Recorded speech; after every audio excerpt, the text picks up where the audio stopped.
Alright, so I'm doing a live intro to this video because there's a ton of talking, there's not a lot of fights. The reason that it's so long is two of my fights didn't record, and I wanted to talk about a fight that took me nearly 5 minutes. I almost timed out. And then at the end of the video too, because it's midway point in the season, there were 3 new cards that we released that are very, very cool.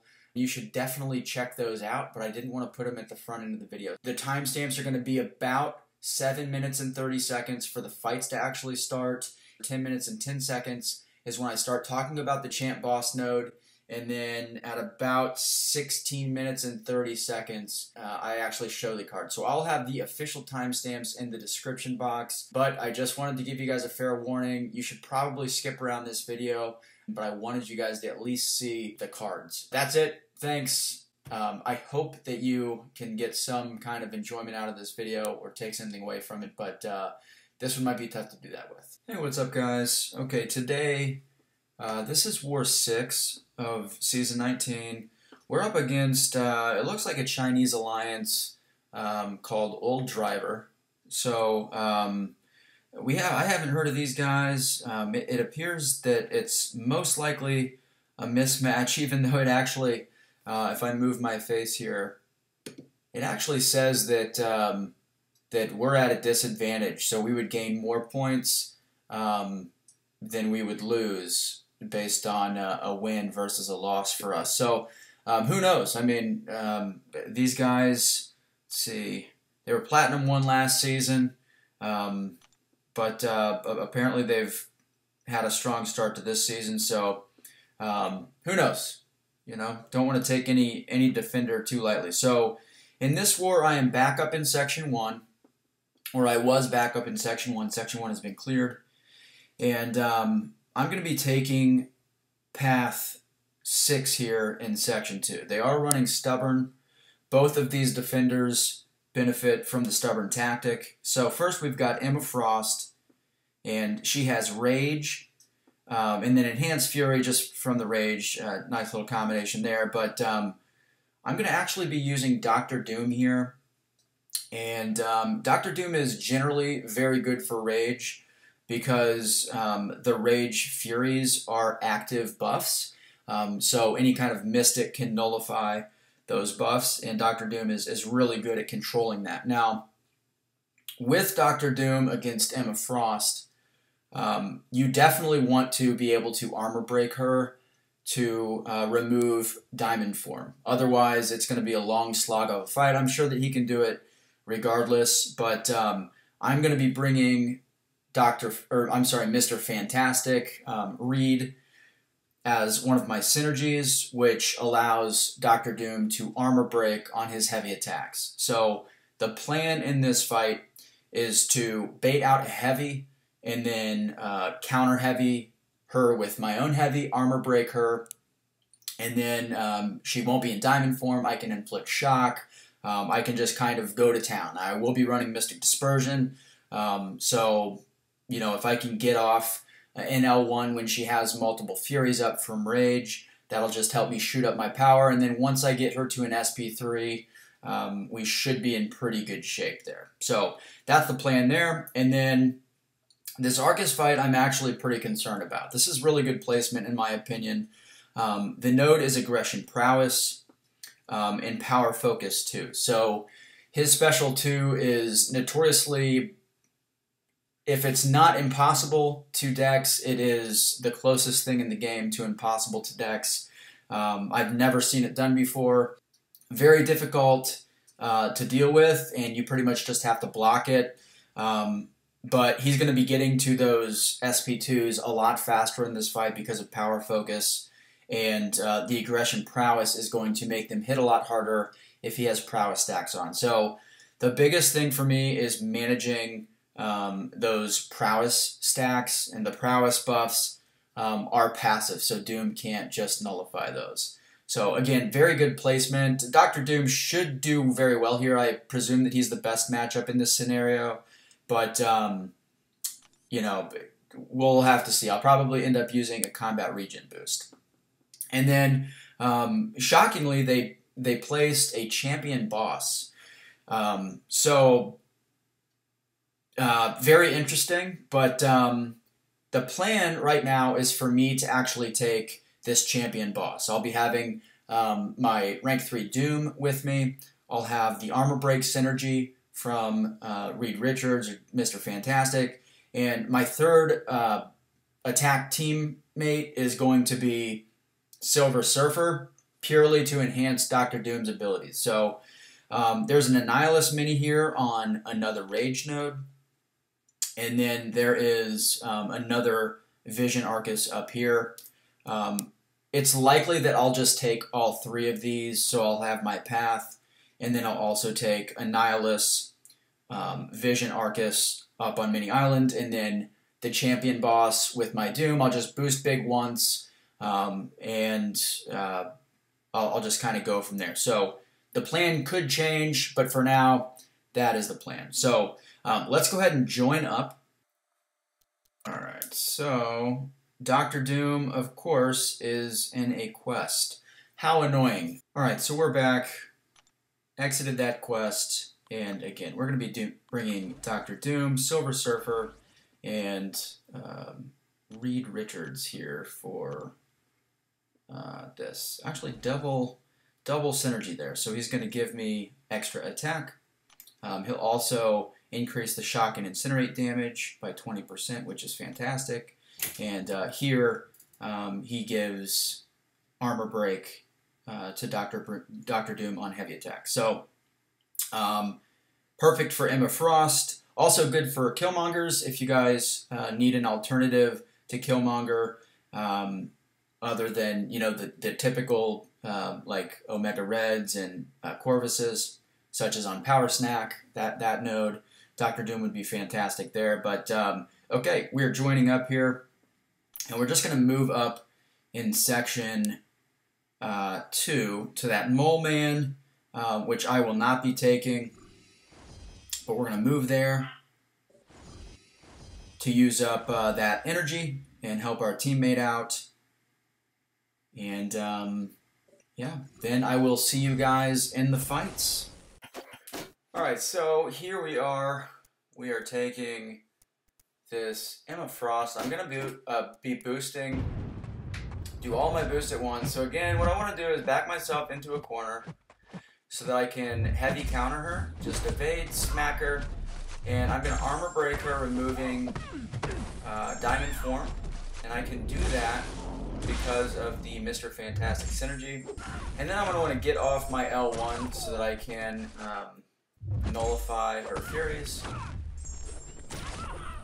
Alright, and anytime she goes into Diamond Form, just back myself into a corner again and repeat the process. So, it's not a difficult fight, really. I can also nullify the Furies with my staggers, which is nice, so weaving in heavy attacks is a good idea. There I got lucky. The shock wore off, and she still just, you know, she didn't punish me when I tried to smack her. So here she's at 4 Fury stacks. I assume that this will shoot her over to a 5th, or, you know, make her go unblockable. It'll also limit my damage to 2.5%, but she will be stunned, so she is unblockable there. And I'm just going to hit my rotation. I have to shorten the rotation because I don't want to shoot past my L1. I need to nullify those. And then again here, she is unblockable, but I can just throw that L1 at her to nullify those Furies, and that's the fight. So went very, very well. It is annoying to deal with Emma Frost with Doom regardless, but so this fight I was worried about.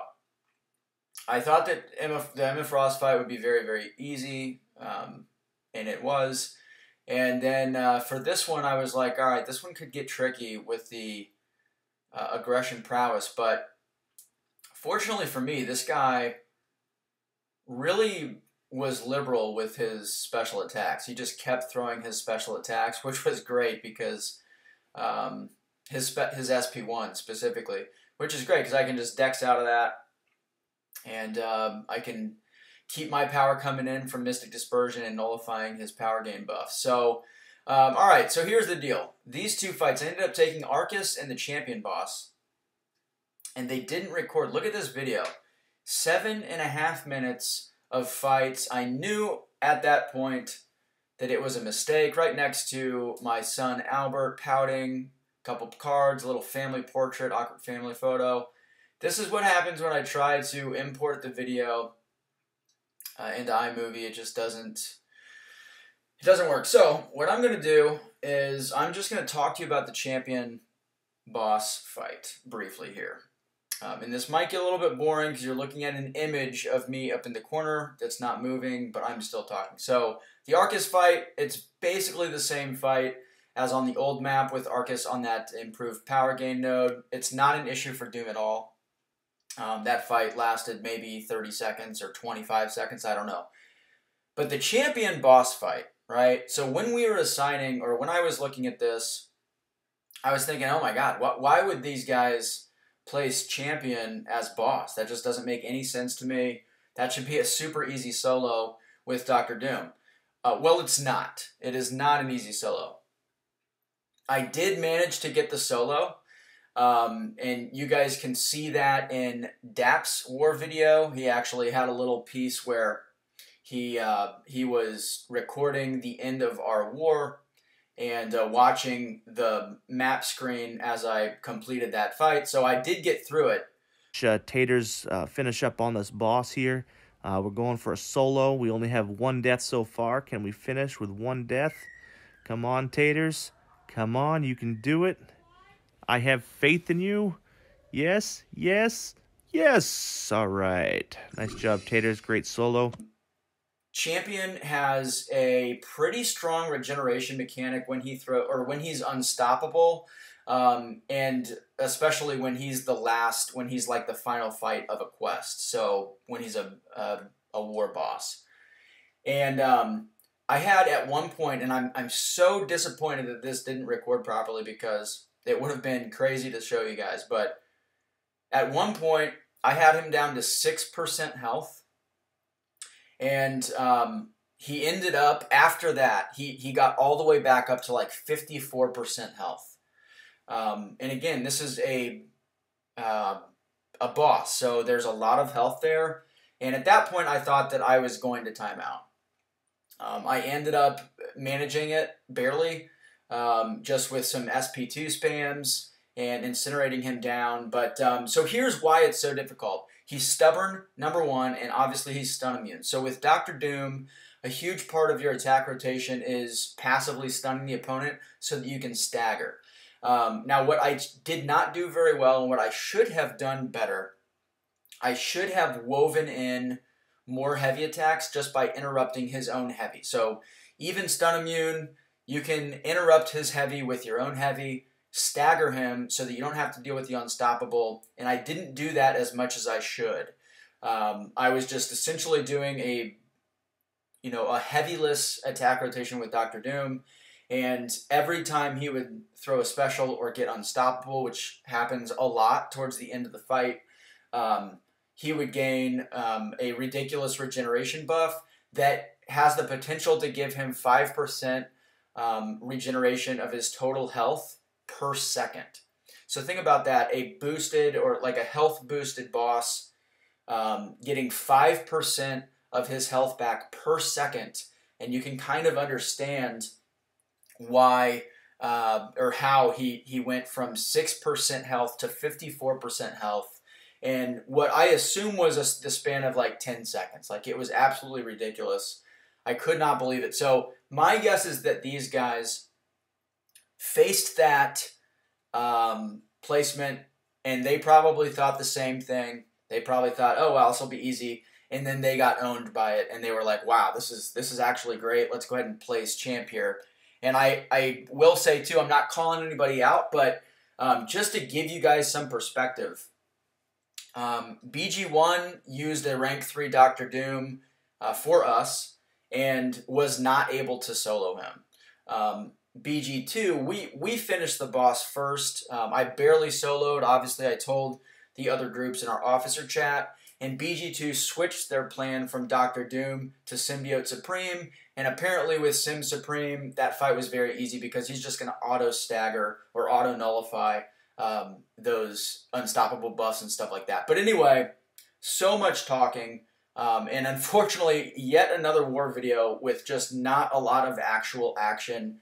For that, I apologize, but I did want to talk to you about that champion boss fight because it is a lot trickier than it would look when you're doing the planning phase.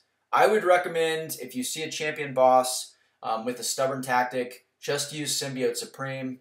And if you have no choice but to use a Dr. Doom, then I would highly recommend just being very conscious of interrupting his heavy with your own heavy so you can keep staggers up, because if you don't, you can very easily time out, or you start to panic because you realize that he's gaining a lot of health and you make mistakes and then you're not able to finish that fight. So it is a Doom trap in my opinion. It is actually really clever placement.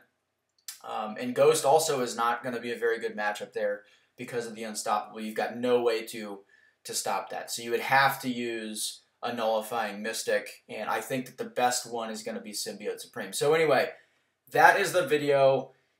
So here are the cards this war. Dap with the gold card, he had an awesome war.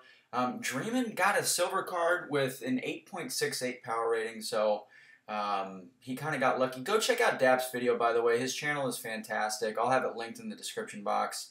Here's the Templar card for BG2. That's Euthanitis, our initial leader. And then here are the awesome Paragon cards. These cards are given out to people who have just been really good culture fits, and they kind of embody what it means to be a member of For Loki.